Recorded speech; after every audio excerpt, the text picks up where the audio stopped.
If this represents the path of an object moving under the influence of an inverse square force that's radial in nature, meaning that the force is radially directed back toward the origin at every point and inversely proportional to the square of the distance of the point from the origin, then we've seen that the quantity dA dt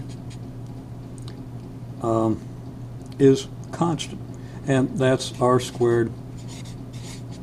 d theta dt,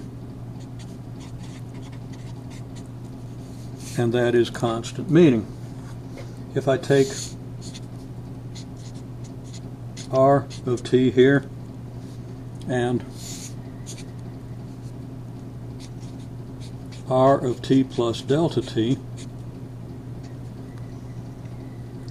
and then let's say we take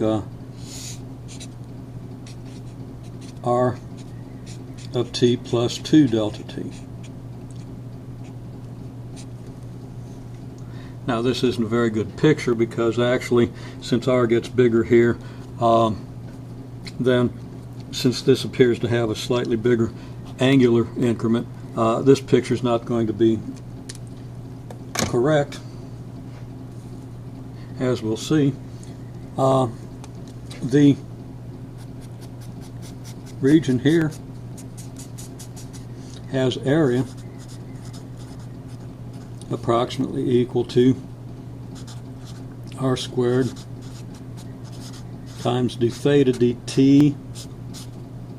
times delta t, and this has area approximately equal to r squared d theta dt times delta t. If the delta t's are the same, then the rate of change of the area is constant, so that the areas will have equal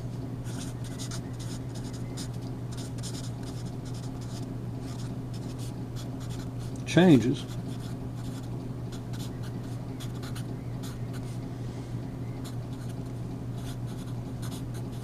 So if delta t is uniform, that is, we have the same delta t between this point and this point as between this point and this point, then these areas should be the same. And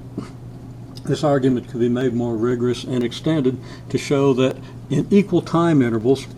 the area swept out by the r vector, and that would be the area of the region defined by the two r vectors and bounded by the curve.